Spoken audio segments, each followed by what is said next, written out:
esculpir nuestra atención. ¿A qué quiero prestar atención? Las cosas buenas de la vida suceden en la vida real, porque la vida virtual va a base de gratificaciones instantáneas. Volvamos a conectar con la vida real. En plena pandemia, sí, en plena pandemia tengamos que conectar. Durante tiempo nos han dicho no saludes, no sonrías, no te acerques, no abraces. Y ahora yo lo que digo es, tomemos tiempo para preguntarle a la gente cómo está de cara. Sonriamos a las personas. Volvamos a generar esa conexión humana que es absolutamente clave. Y no quiero terminar sin hablaros de una cosa que para mí, y a pesar de que sé que es un ámbito que os va a sorprender, es fundamental. Os he contado que yo llevo varios años investigando el cortisol y siempre investigo las hormonas y la dopamina, la del placer, la serotonina, la felicidad, la oxitocina, la hormona del parto y de la lactancia. Y hace 2 años me sucedió una anécdota. Acababa de nacer mi tercer hijo, yo tengo 4 niños, y acababa de nacer mi tercer hijo y yo estaba en plena lactancia y estaba de baja maternal. Y me llamaron del hospital y me dijeron que estaban presentando un nuevo fármaco en Madrid y me acerqué con mi coche, yo tengo un Golf muy viejo que tiene muchos años, que está medio rayado, al centro de Madrid. Me puse mona, me subí a mi tacón y me acerqué, esto ahora os explico por qué os doy este dato, y entonces yo iba en el coche y dejé el coche aparcado en la planta -3 de un parking infernal en el centro de Madrid. Subí al hotel, estuve en la presentación, pero ya me tocaba volver a dar de comer al pequeño y volví al parking. Y cuando iba andando por el parking, veo que un tipo con mala pinta me sigue. Y entonces empiezo a ver que me sigue, empiezo a andar y digo, ay, que me está subiendo el cortisol. Soy muy consciente de mis cosas y empecé a notar que me angustiaba y que empezaba a no poder respirar y de repente, al lado de mi coche rojo, viejo, rayado, había un cochazo. Y entonces me dijo, dame las llaves. Y le dije, no, que mi coche es el rojo viejo, que este no es mi coche. Y entonces, en vez de darle las llaves, el móvil, la cartera, todo, me subí al coche, bajé el pestillo y arranqué. No podía respirar, me dio un ataque de pánico y encima era plenamente consciente. Taquipnea, taquicardia, no puedo pensar, corteza prefrontal, se me duerme la mano. Y me conocía todos los síntomas, pero no era capaz de relajarme. Arranqué, salí corriendo del parking y cuando subía por la Castellana, llamé a mi marido casi sin poder hablar. Me han atracado por la calle, y entonces, y tal, y mi marido, ¿pero te han secuestrado? No, y me dio encima que se agobia, ¿no? Y yo, no, voy a casa, y llegué a casa, subí corriendo, y la persona que estaba cuidando del bebé me dio al bebé literalmente en brazos, y entonces yo, corriendo, me lo puse al pecho para que pudiera comer, y entró mi marido en la habitación. ¿Pero qué te ha pasado? Y yo, con una calma sorprendente, le empecé a explicar, no, es que estaba en el parking, y un tío con mala pinta, y me dice, Mario, ¿te has tomado algo? ¿Cómo te has relajado? Y digo, tienes toda la razón. Digo, este pico de cortisol tarda 6 horas en bajar. Digo, no es cómo soy capaz. Y de repente me quedé mirando al bebé y dije, ¿y si la oxitocina de la lactancia bajara el cortisol? Y esta me puse nerviosa. Me metí en Internet, me puse a buscar y efectivamente, si estimulamos la oxitocina, bajamos el cortisol. Y entonces me he dedicado estos 2 años a investigar la oxitocina. Como no nos podemos poner a lactar todos los que estamos aquí, he buscado todas las maneras que existe para que podamos generar oxitocina. Y creo que nos encontramos en un momento de intoxicación de cortisol, de incertidumbre, de caos, de miedo, de reconfiguración, de readaptación, donde hay que potenciar la oxitocina. Es la hormona de la empatía, es la hormona de los abrazos. Lo que funciona son 8 segundos. Yo a la gente la tengo un poco cortada porque la abrazo 8 segundos, que la gente lleva 2 años sin abrazarse, y al tercer segundo le digo, relájate que quedan 5. Abrazos de 8 segundos bajan los niveles de cortisol. Mirar a alguien a los ojos y escucharle sin teléfono delante. Te escucho y no te juzgo. Estoy a tu lado. Me ilusiono de lo que me cuentas. Dedico tiempo a hacerte feliz. Esto es la oxitocina. Es la hormona de los vínculos. Es la hormona de lo que yo llamo las personas vitamina. Por lo tanto, en esta sociedad, en este momento donde todavía hay mucho cortisol, donde todavía hay mucho miedo, donde nos estamos adaptando, volvamos a la vida real. Potenciemos la oxitocina de las relaciones humanas y convirtámonos en personas vitamina. Una expectativa de confianza en el alumno. Cuando yo doy clase, yo soy aquí el más importante y poco depende de mi alumno. Cuando el alumno tiene que hacerse competente, lo primero es que tengo que creerme que puede llegar a ser competente. Entonces, si yo empiezo pensando que mis alumnos no van a ser capaces de demostrar, es difícil que les dé el tiempo suficiente, que espere, porque los tiempos son fundamentales, que yo espere hasta que surja esa idea, hasta que lo hablen entre ellos, hasta que lo asuman y puedan desarrollarlo. El tiempo ya no lo marco yo, porque ya no soy yo el sujeto, lo marcan ellos. Y entonces, hasta que no sucede ese aprendizaje, yo tengo que estar pues esperando, acompañando. Necesito un clima de aula distinto, necesito un clima de aprendizaje, no de enseñanza. Entonces, a veces he pasado del aula en la que los chiquitos están sentados muy calladitos y muy obedientes, y qué gusto de esta clase, qué silencio, a una clase en la que el alumno es activo.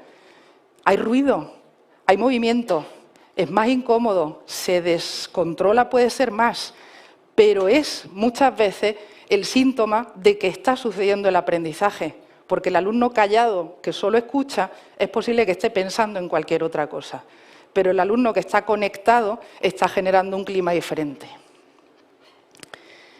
Otro de los ingredientes que he dejado aquí en esta maraña de ideas que quería barrer un poco así inicialmente está la motivación.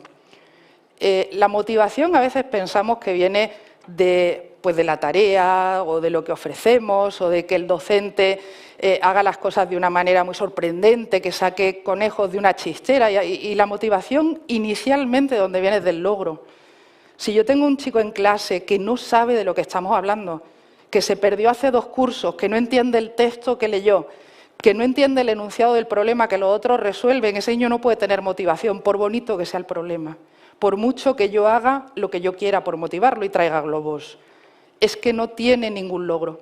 Entonces, el dar tareas en las que ellos pueden entrar a hacer algo es lo que va a generar la motivación. El poder empezar, el poder arrancar es fundamental. Entonces, tener siempre alguna tarea, lo llamamos de suelo bajo, no sé si aquí usáis ese término, tareas de suelo bajo y techo alto. Suelo bajo para que todo el mundo pueda entrar y techo alto para que todo el mundo pueda crecer. Entonces vuelvo de nuevo, como veis en esta maraña, vuelvo de nuevo a la tarea. Es fundamental qué es lo que estoy proponiendo que suceda. Y me dejé en la zona central el acrónimo CASA, que hay un libro que se llama Coaching Educativo de Pilar Martín, que toma las ideas de Roberto Aguado para decir, hagamos que los alumnos estén en casa, casa de curiosidad. Despertemos su curiosidad, la curiosidad es un gran motor. Despertemos su admiración por la materia, por lo que está sucediendo, el querer venir, ese, oh, qué bonito, qué sorpresa, qué interesante. Trabajemos siempre desde la seguridad, y la seguridad es no que digamos, no importa si te equivocas, sino que yo no tome nota cada 2 semanas de por dónde vas y me apunto un 7. Y dentro de 2 semanas me apunto un 5, y dentro de 2 semanas me apunto un 7. Y ese niño sabe que aunque esto ha sucedido en octubre, cuando llegue junio nunca tendrá la máxima nota, porque yo voy a hacer una media. Y te castigo por los errores que cometiste en tu proceso de aprendizaje. Entonces, la seguridad es que yo no tomo nota de tus errores. Cuando yo tomo nota es cuando tú me demuestras que alcanzaste una competencia. Y en ese momento digo, la alcanzó. Pero todas las veces en las que no, yo tengo que dejarle equivocarse. No vale el discurso solo. Discurso de, ay, os podéis equivocar, pero estoy tomando nota. No, os podéis equivocar de verdad. Os podéis equivocar sin penalización. Os podéis equivocar porque habrá otra oportunidad. ¿Cuándo no hay más? Hombre, cuando la administración me diga, este chiquito ¿qué nota tiene? Bueno, pues ahí ya no tengo más tiempo. Pero mientras eso no suceda, de nuevo vuelvo a los tiempos. Tengo que dejar que eso suceda.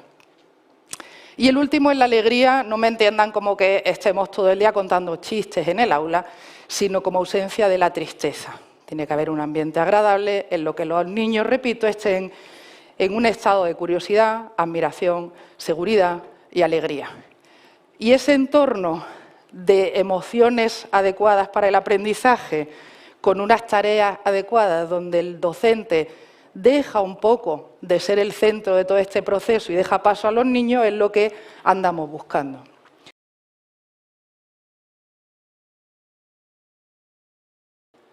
Y ahora ya sí, llego al STEAM. ¿Qué es el STEAM? Pues hay tantas definiciones, hay tantas interpretaciones, que uno empieza a decir, pero bueno, cuando lo dice un periodista y sale, necesitamos más mujeres en las carreras STEM, ¿a qué se refieren? Pues a carreras de matemáticas, ¿sí? como yuxtaposición, una al lado de la otra, son simplemente un acrónimo para no decir la versión larga del término. Pero si lo miramos en un colegio, en una escuela, lo que estaríamos diciendo es que cada salón de clase tiene a sus chiquitos, están cada uno en lo suyo, con sus puertas cerradas, sus ventanas cerradas, cada uno, las matemáticas por un lado, el otro por otro lado, son las 10, niño pinta, son las 11, niño toca la flauta. ¿Qué sería la visión multidisciplinar? Bueno, abrimos ventanas y nos miramos. De vez en cuando el profesor de matemáticas comenta algo sobre otra asignatura, o bueno, en el caso de primaria es el propio profesor y él mismo puede saber, como hicimos antes, y hace referencia en una materia a cosas que suceden en otra materia. Al menos se ven, estamos en un nivel de integración superior. ¿Dónde suele ser el primer paso de un centro que intenta llegar a una educación STEAM? Es la interdisciplinariedad. Ahí ya abrimos, además de las ventanas, ya abrimos puertas y transitamos.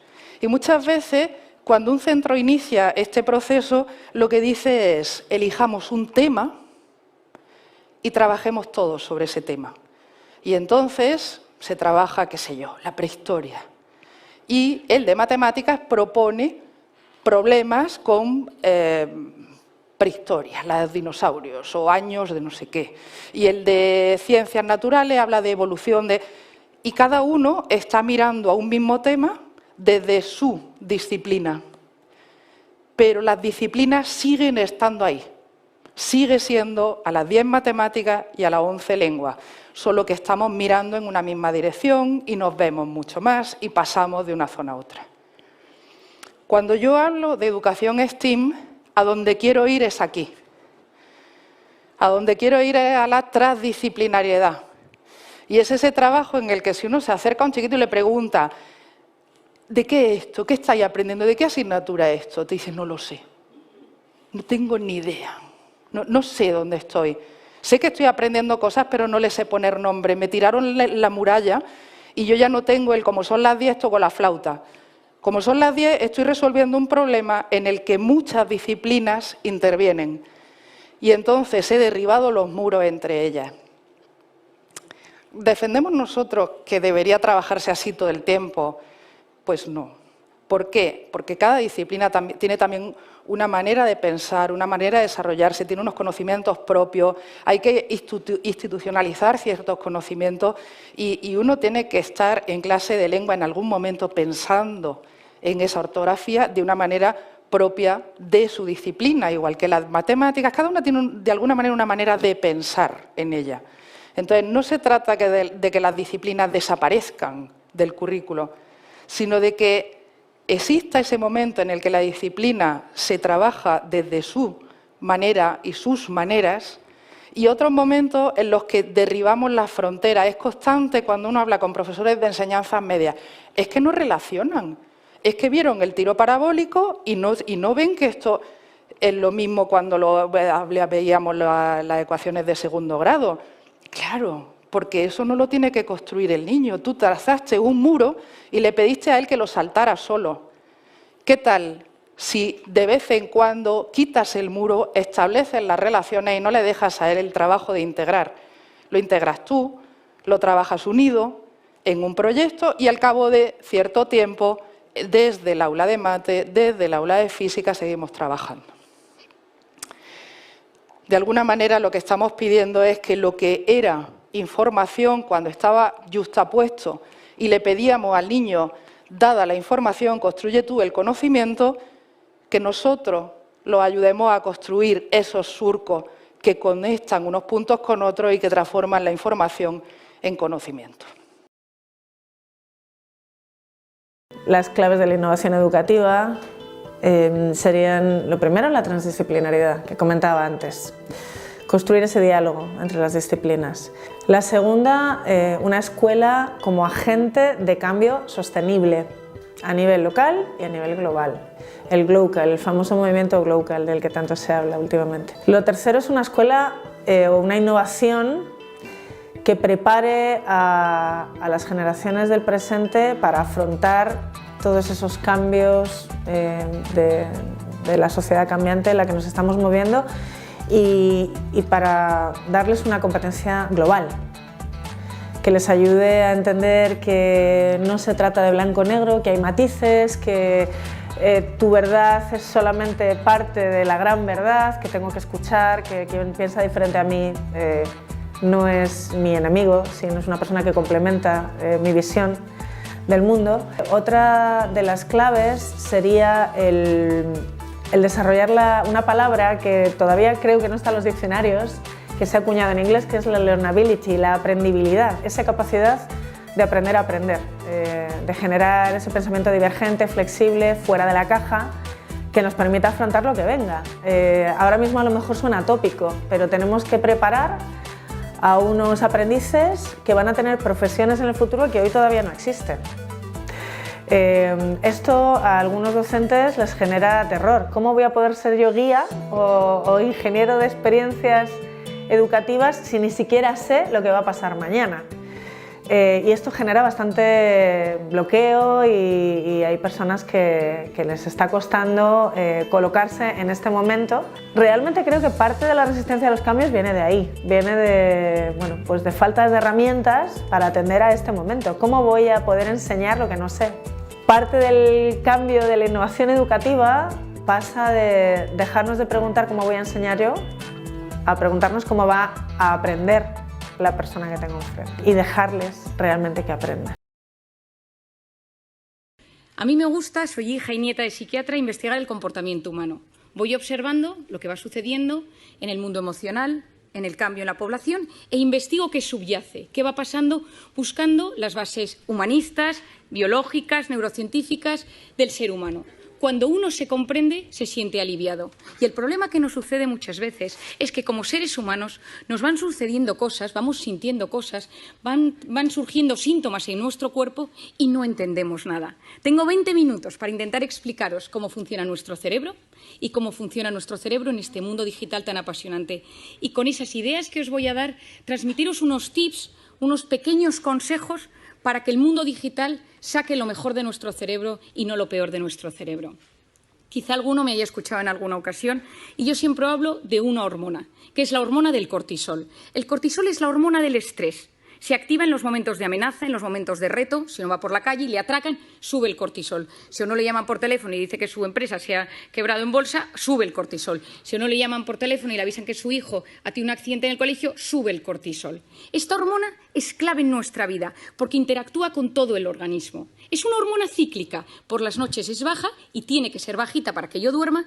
A lo largo de la noche sube hasta las 8 de la mañana, que tiene su pico más alto. Lo interesante de esta hormona es que no solo se activa en los momentos de amenaza, sino también cuando yo me imagino un momento de amenaza. Es decir, mi mente y mi cuerpo no distinguen una amenaza real de una amenaza imaginaria. Ante algo físico real que me sucede, es decir, que me echen de mi trabajo, o ante algo imaginario, y si me echan de mi trabajo, se activa esta hormona. Y esto es un problema, porque el 90% de las cosas que nos preocupan nunca, jamás suceden. De hecho, es el 91,6%. Pero nuestra mente y nuestro cuerpo lo viven como si fuera real. Si pensamos en la pandemia, donde todos hemos tenido miedo, y el miedo cambia nuestro cerebro, nos intoxica de cortisol, todo nuestro organismo y nuestra mente se han transformado.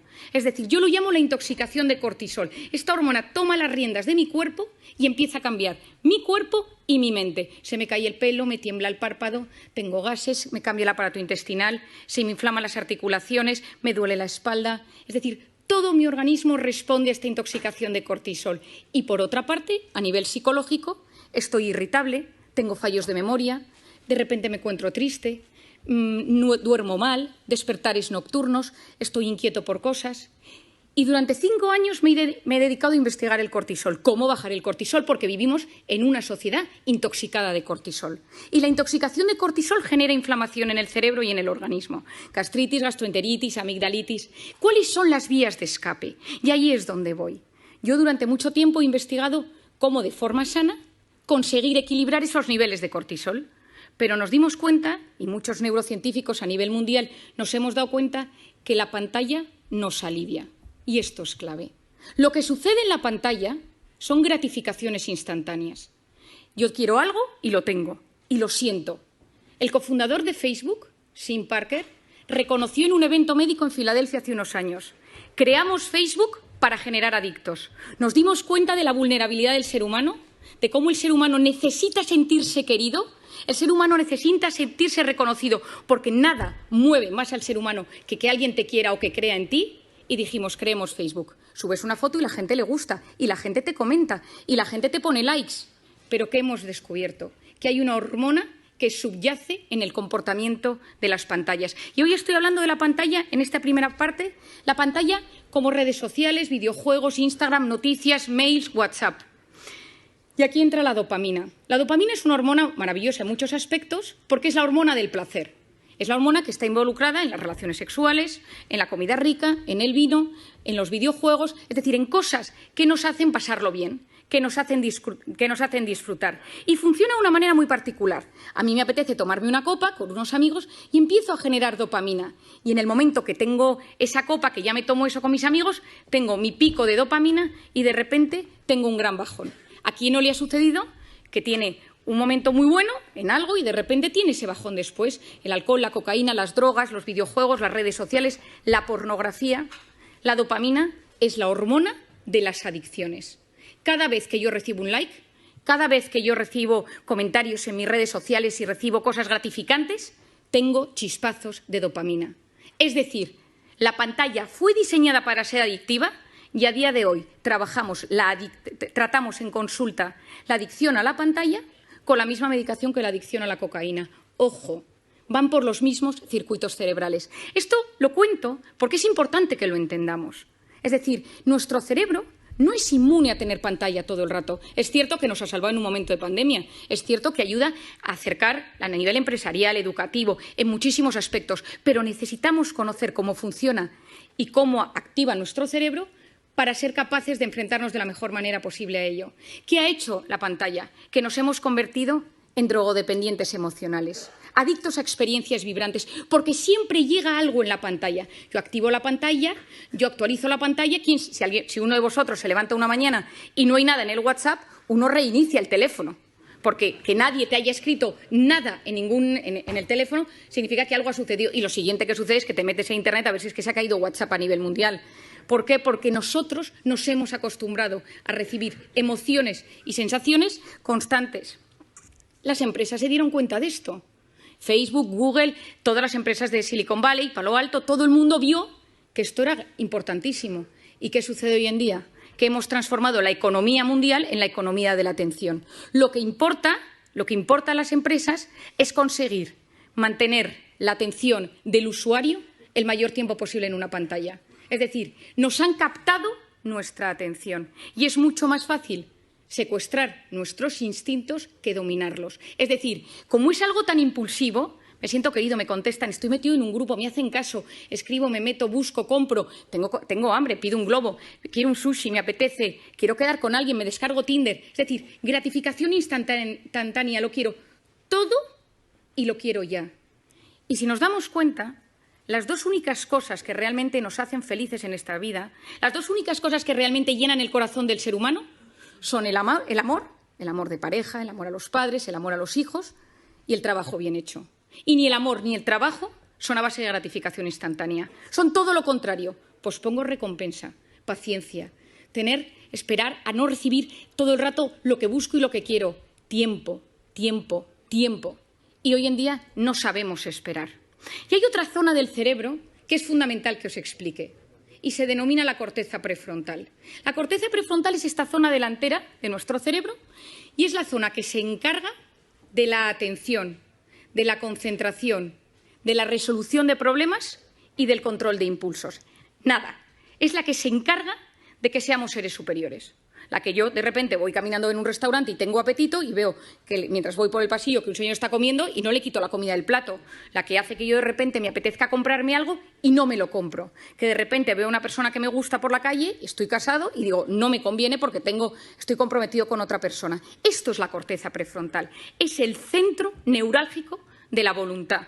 Pospongo las cosas o las retiro de mi camino porque no me convienen. Cuando un bebé nace, la corteza prefrontal es profundamente inmadura y el desarrollo del cerebro funciona de atrás para adelante y a medida que uno se va haciendo mayor, va madurando hasta que la corteza prefrontal madura en torno a los 15, 18, 21, 25 y hay gente que no madura casi nunca. En las mujeres madura antes, en los hombres madura después. Si la corteza prefrontal se activa en un bebé de 3 maneras. Es decir, ¿cómo activas la atención de un bebé? Con 3 cosas: luz, sonido y movimiento. Si alguno tiene un bebé o ha tenido un hijo, se da cuenta, de repente el hijo está en su hamaquita, pasa el padre, pasa la madre y gira la cabeza. Presta atención. De repente se enciende una lucecita, presta atención, escucha una música y activa su atención. ¿Qué queremos nosotros con la corteza prefrontal de nuestros hijos? Que a medida que se van haciendo mayor, presten atención a objetos inmóviles, a un profesor, que estén sentados en la salita de espera, que vean una puesta de sol y les guste, que puedan ir a un museo, que puedan leer un libro. Es decir, que no solo se active su corteza prefrontal con la luz, con el sonido y con el movimiento, sino que también sean capaces de prestar atención a una conferencia. ¿Qué pasa si yo le doy a mi hijo una tablet, un iPad, lo que sea, con 6 meses, con 1 año, con 2 años, con 3 años? Y yo se la pongo. ¿Qué es la tablet? Luz, sonido y movimiento. Y el cerebro del ser humano funciona con un mecanismo que se denomina use it or lose it. O lo usas o lo pierdes. ¿Quién de nosotros tiene mejor hipocampo, centro de la memoria, desde que usa Wikipedia? Nadie. Todos se nos atrofió el hipocampo. ¿Quién de nosotros se orienta mejor desde que usa Google Maps para todo? Nadie.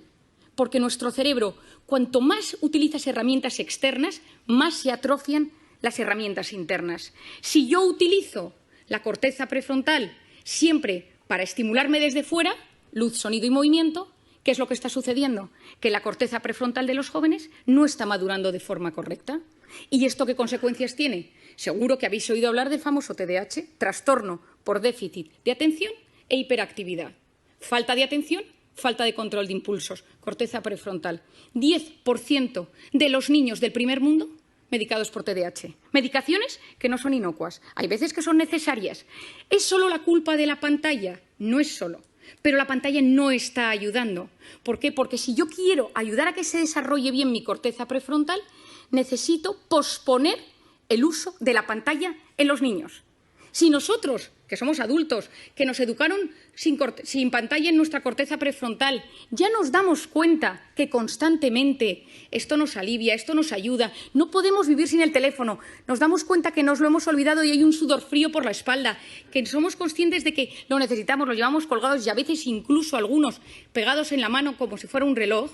Imaginemos en niños que tienen su corteza prefrontal en plena fase de maduración. Y necesitamos niños con criterio, necesitamos chicos que sean capaces de saber discernir el bien del mal, de buscar la información. Estamos enamorados de la superficialidad porque no somos capaces de profundizar. El otro día le compré a mi hijo mayor un libro de los 5, que yo supongo que aquí todo el mundo lo ha leído, y me quedé horrorizada. El libro ha cambiado, ya no hay textos descriptivos, solo son una especie de dibujos con textos de aventuras. Y le pregunté, escribí a la editorial y me dijeron, es que nos hemos adaptado a los nuevos tiempos y a la capacidad de lectura que tienen los niños hoy en día. Me quedé preocupadísima. Es decir, no somos ni siquiera capaces de leer. Antes leíamos una novela, la leíamos 2 horas y al día siguiente la retomábamos y nos acordábamos de los personajes. Ahora, durante el tiempo que estamos leyendo, nuestra cabeza está conectada a la pantalla y esto es dopamina y corteza prefrontal. Necesitamos potenciar la corteza prefrontal del ser humano del siglo XXI. ¿Significa que tengo que coger mi teléfono y tirarlo a la basura? Por supuesto que no. Significa que soy yo quien domino el dispositivo y no el dispositivo el que me domina a mí. Es decir, cada vez que yo cojo el teléfono, que se enciende la pantalla, algo está pasando en mi cerebro. ¿Y cuándo cogemos el teléfono? Fuera del plano profesional. ¿Cuándo utilizamos el teléfono? En 2 momentos. Cuando uno está aburrido o cuando uno está estresado. Uno está escuchando una charla, está escuchándome hoy, está de repente, ¿quién no le ha pasado en estas múltiples entrevistas o sesiones por Zoom eternas? Y que uno se da cuenta que no es capaz de seguir el hilo de la conversación y su cerebro le pide el teléfono. ¿Por qué? Porque me estoy aburriendo, me estoy poniendo nervioso porque no me entero bien. Es decir, nuestro cerebro, ante el aburrimiento o ante el estrés, nos pide pantalla. Si esto lo hacemos también con los niños y con los jóvenes, ¿qué sucede? Que no estás dejando a los niños aburrirse y el aburrimiento es la cuna del asombro y de la creatividad. Nadie ha descubierto nada grande en un momento de hiperestimulación, en un momento ajetreado. Unos vieron caer una manzana de un árbol, otros paseaban por los jardines de Atenas. Es decir, si tú quieres crear algo, si tú quieres que te pasen cosas buenas, necesitas ser capaz de frenar el círculo de la hiperestimulación. Y te tienes que empezar a aburrir, porque cuando tú te aburres o dejas que tu hijo se aburra, pasan cosas en el cerebro.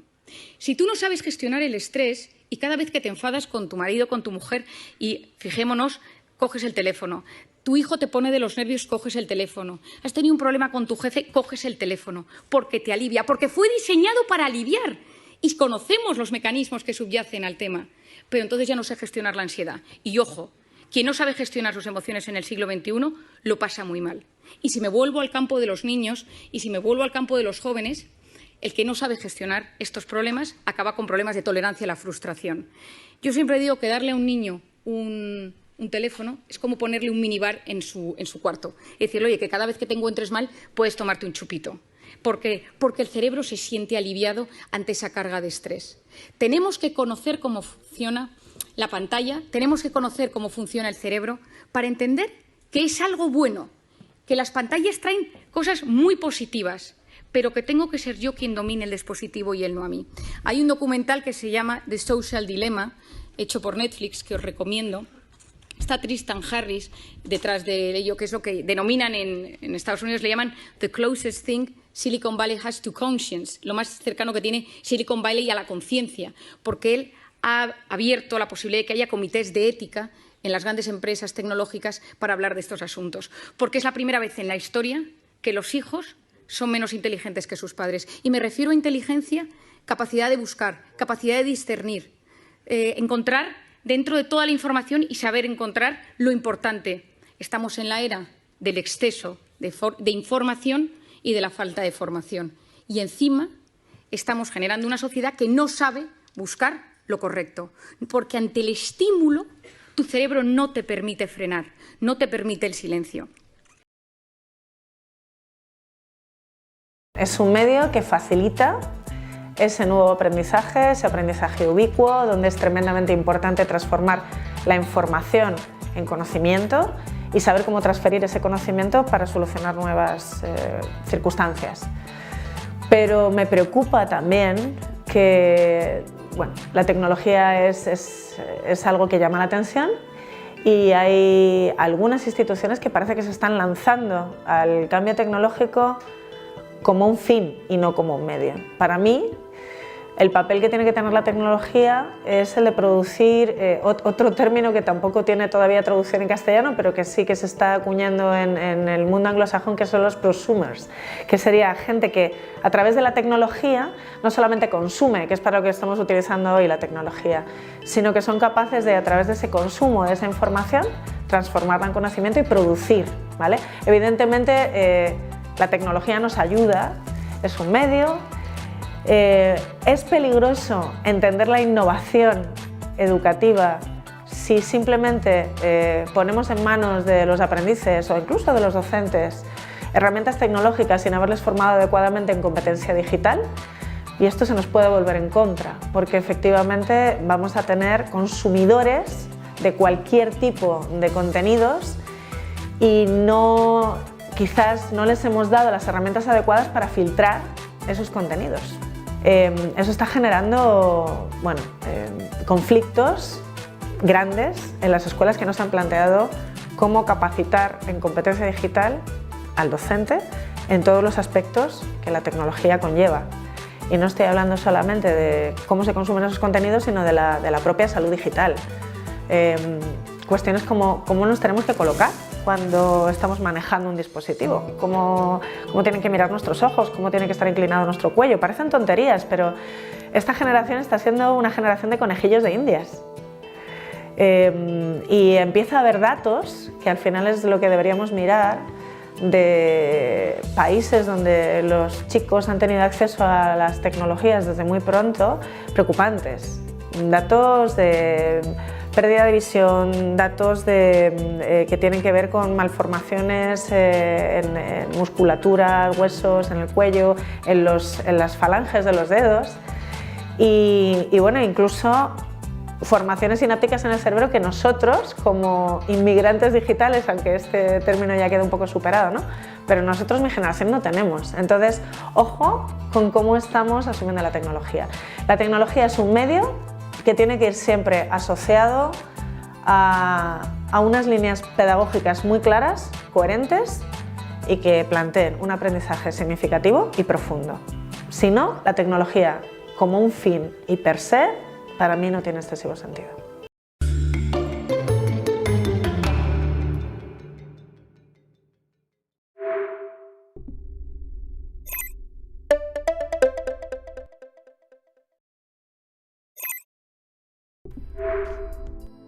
En esta asignatura abordaremos el mundo del aprendizaje competencial, que ha venido para quedarse. Y eso implica la necesaria formación al respecto. Partiremos desde la activación del sistema interno del alumno dentro de un modelo de aprendizaje mixto, constructivista y proyectivo. Las primeras semanas estableceremos las bases teóricas contextuales que te harán entender el porqué del diseño del aprendizaje competencial dentro de la educación STEAM. Una vez sentadas las bases, profundizaremos en el aprendizaje competencial desde la praxis. En ese momento, ya con las herramientas necesarias, demostrarás tus capacidades y competencias para abordar diseños activos e innovadores que tengan como sustrato fundamental el aprendizaje competencial. El leitmotiv de la asignatura es que experimentes en primera persona qué es el aprendizaje competencial y que adquieras las destrezas necesarias para ser capaz de generar actividades competenciales haciendo uso de las metodologías activas. En resumen, que te empapes del diseño competencial, lo comprendas con profundidad y lo hagas tuyo. Eso será un punto de inflexión muy importante para continuar hacia una formación personalizada, contextualizada, activa y perdurable.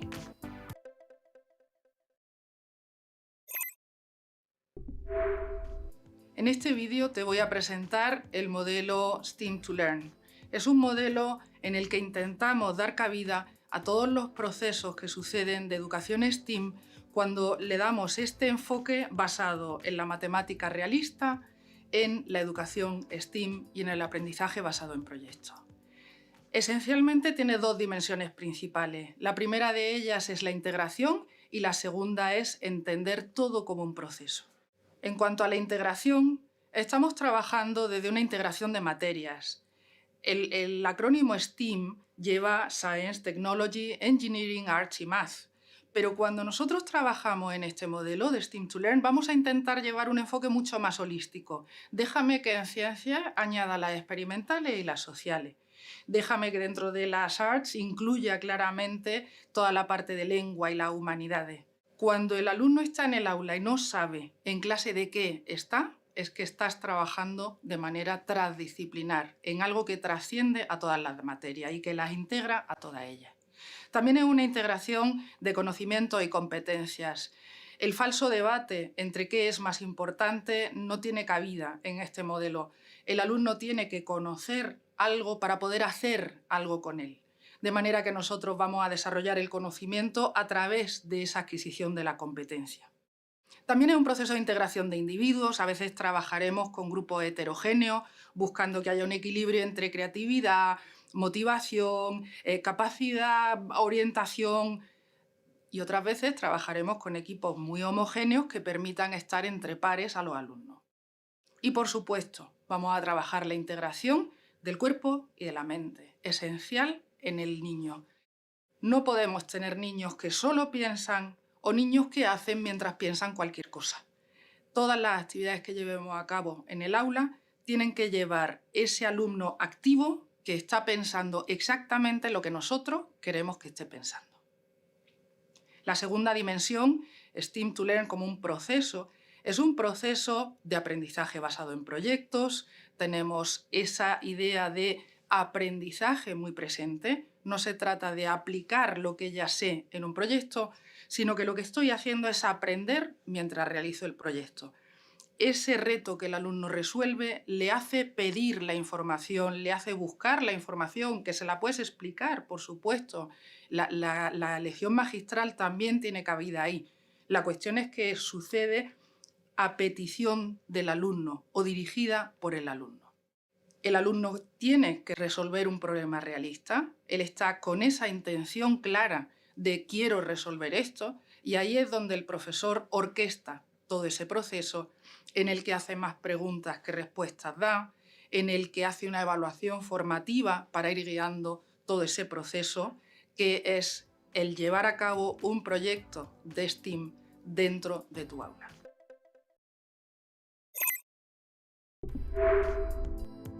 En esta asignatura aprenderemos a qué nos referimos exactamente con educación STEAM integrada. Veremos cuáles son los niveles de integración entre materias y analizaremos en nuestra propia práctica dónde nos encontramos y a dónde queremos llegar. Por supuesto, nos apoyaremos en el aprendizaje basado en proyectos, sobre el que analizaremos qué ingredientes son esenciales para poder trabajar.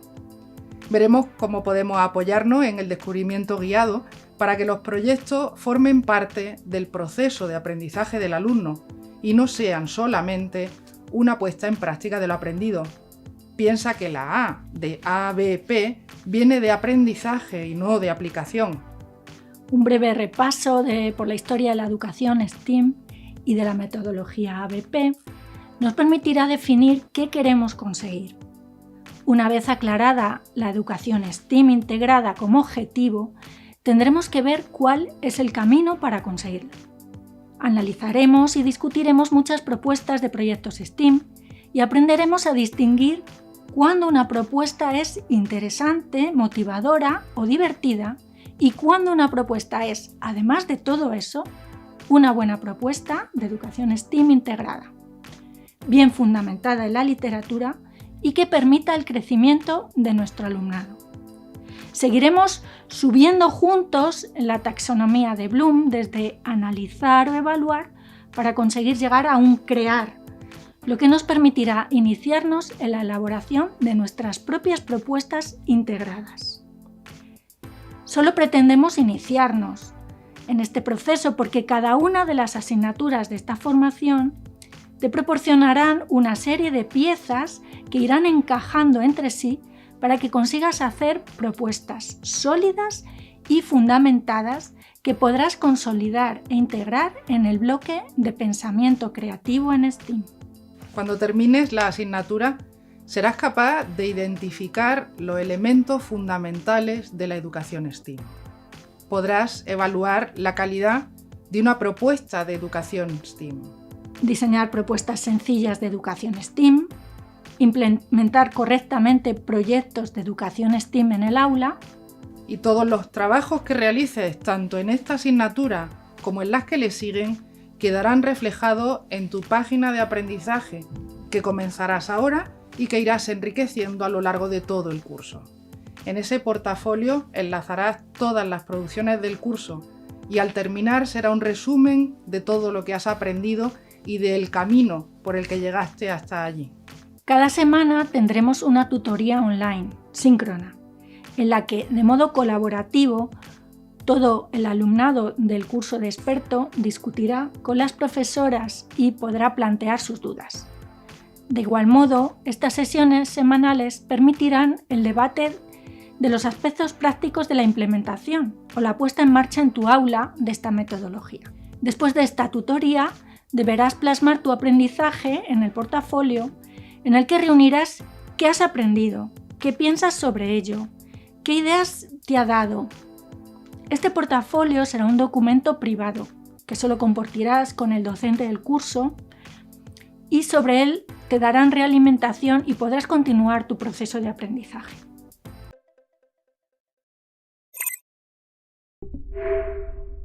La transformación que está viviendo el sistema educativo necesita de unos docentes preparados para desarrollar en las aulas competencias de aprendizaje permanente que permitan a su alumnado adaptarse a las exigencias del siglo XXI. Para ello, debemos promover aprendizajes contextualizados, individualizados, prácticos y eficientes, tal y como promueve el modelo de educación STEAM. El aprendizaje es significativo cuando proviene de un pensamiento profundo y para ello hemos de tener presentes las fuerzas culturales del aula.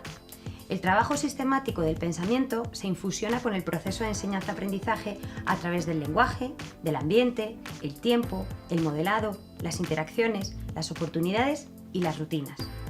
El pensamiento visible se trata de la representación observable que apoye el desarrollo de la comprensión y las estrategias cognitivas para generar, clasificar o profundizar en las ideas, preguntas, razonamientos o reflexiones de un individuo o grupo.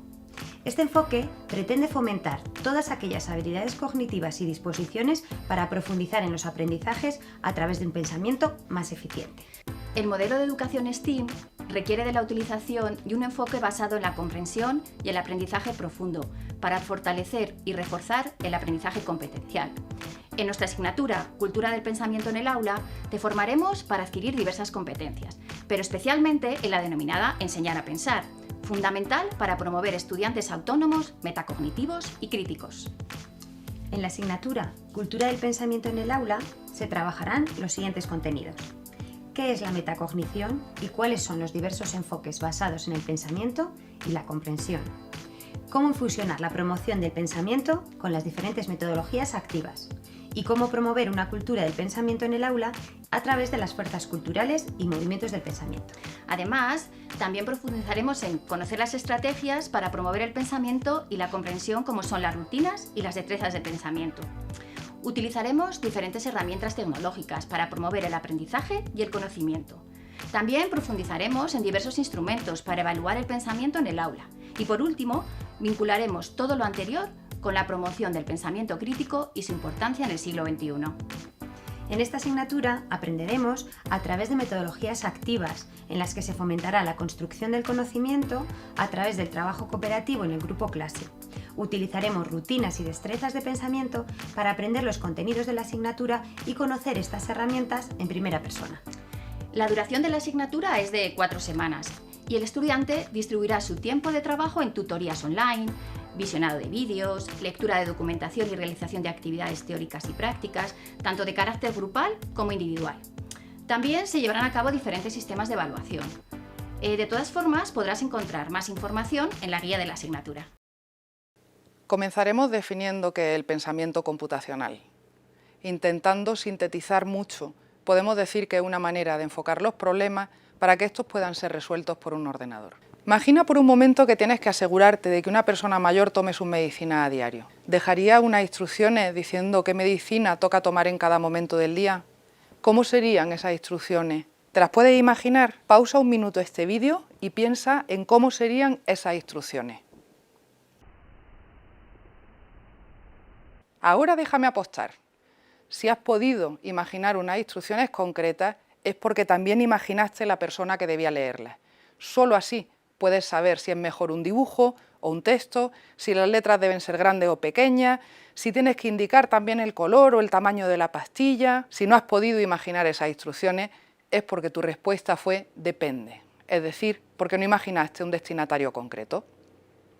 Así, el pensamiento computacional es la manera en la que enfocamos cómo un ordenador debe resolver un problema y preparamos mentalmente las instrucciones para que el ordenador lo haga. Pero debemos estudiar cuál es la mejor manera de comunicarnos con el ordenador para indicarle cómo se resuelve el problema.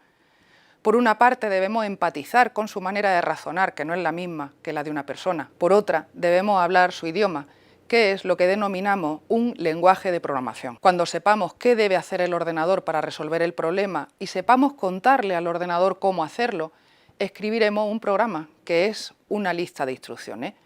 Con esas instrucciones ya él será capaz de ayudarnos. En resumen, el pensamiento computacional es la manera en la que buscamos subcontratar al ordenador la resolución de un problema. Cuando pienses en el problema no lo debes intentar resolver tú, sino mirarlo desde lejos, analizando cómo decirle a alguien, que será el ordenador, cómo tiene que resolverlo.